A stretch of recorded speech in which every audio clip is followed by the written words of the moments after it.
Hello friends, welcome to our channel Reorient. My name is Suman Poddar. I am a chartered accountant as well as a faculty member.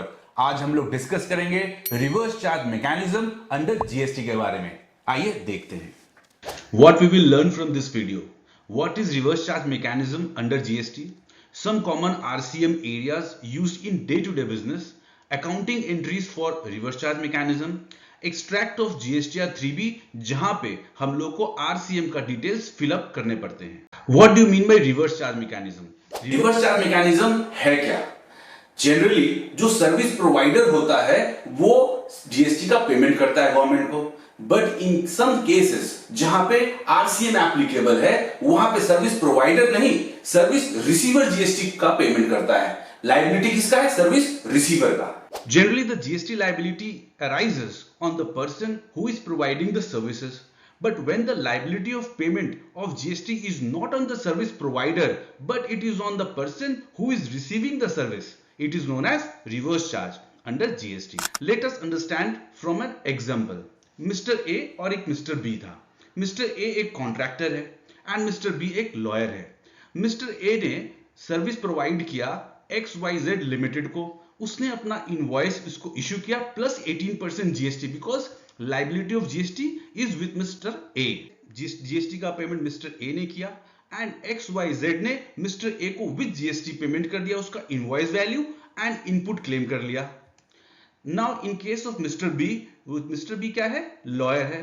तो lawyer के case में RCM applicable है, specifically बोला हुआ है. Therefore liability GST का किसका है? XYZ लिमिटेड का, लॉयर का नहीं है. तो मिस्टर बी का लायबिलिटी नहीं है. मिस्टर बी ने इनवॉइस छोड़ा, XYZ ने मिस्टर बी को बेसिक इनवॉइस जो उसने छोड़ा था उसका पेमेंट कर दिया एंड जीएसटी का पेमेंट आरसीएम बेसिस में डिपार्टमेंट को जमा कराया. जो जीएसटी का पेमेंट आरसीएम बेसिस में XYZ लिमिटेड ने किया है उसका वो इनपुट क्लेम कर सकता है. Therefore in both the scenarios, चाहे वो फॉरवर्ड चार्ज में हो चाहे वो रिवर्स चार्ज में हो, दोनों में इनपुट XYZ लिमिटेड क्लेम कर सकता है. अब हम लोग डिस्कस करेंगे some common areas of RCM and GST rates. ये कुछ कॉमन एरियाज है जो डे टू डे बिजनेस में यूज होते हैं, जैसे ट्रांसपोर्टर, एडवोकेट, रेसिडेंशियल फ्लैट अगर हम किसी से लेते हैं रेंट पे, security services. Now in case of transporter, अगर ट्रांसपोर्टर ऑप्ट किया है आरसीएम, मतलब वो फॉरवर्ड चार्ज में नहीं कर रहा है, वो बोला कि हम आरसीएम में ही ऑप्ट करेंगे, देन जीएसटी रेट कितना है? 5% in case of IGST, 2.5% in case of CGST and 2.5% in case of SGST. Now IGST क्या हुआ? IGST means integrated goods and service tax. CGST हुआ central goods and service tax. SGST हुआ state goods and service tax. अगर movement होता है transporter का from one state to another state, उसको हम लोग क्या बोलते हैं? आईजीएसटी. एंड जीएसटी रेट कितना है आरसीएम में? 5%. In case within state movement होता है then 2.5% CGST and 2.5% SGST. Now second case समझिए, एडवोकेट.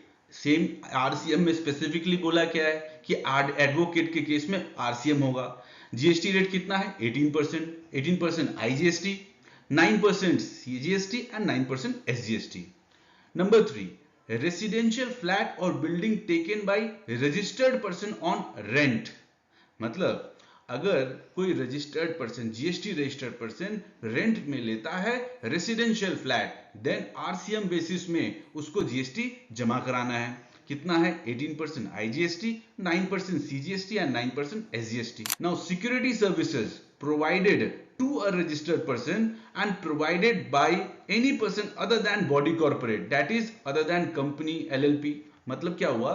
अगर आप किसी से सिक्योरिटी सर्विस ले रहे हैं एंड वो बॉडी कॉर्पोरेट नहीं है, तब आरसीएम लगेगा.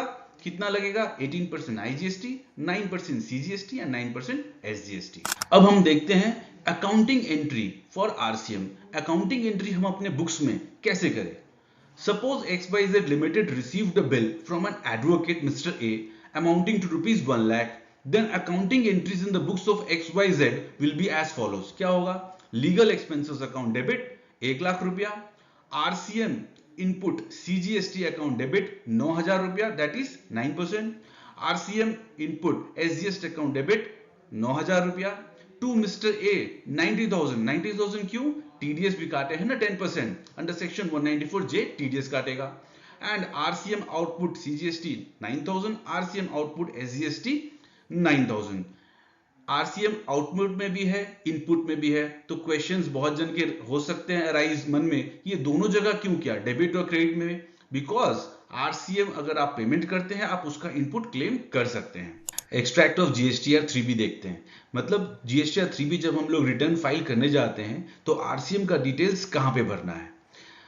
3.1 जहां पे details of outward supplies and inward supplies liable to reverse charge, यहां पे हम लोगों को 3.1 क्लॉज नंबर डी, जहां पे मैंने हाईलाइट किया है inward supplies liable to reverse charge, यहां पे आरसीएम का डिटेल्स भरना है। आईजीएसटी का कॉलम ये रहा, एसजीएसटी का कॉलम ये रहा, सीजीएसटी का कॉलम ये रहा। Thank you for watching the video. I hope आपको reverse charge mechanism under GST क्या होता है समझ में आया होगा। किसी को कोई क्वेश्चन है, क्वेरी है, आप कमेंट बॉक्स में उससे पूछ सकते हैं। बाकी चैनल सब्सक्राइब करना ना भूलें। Thank you.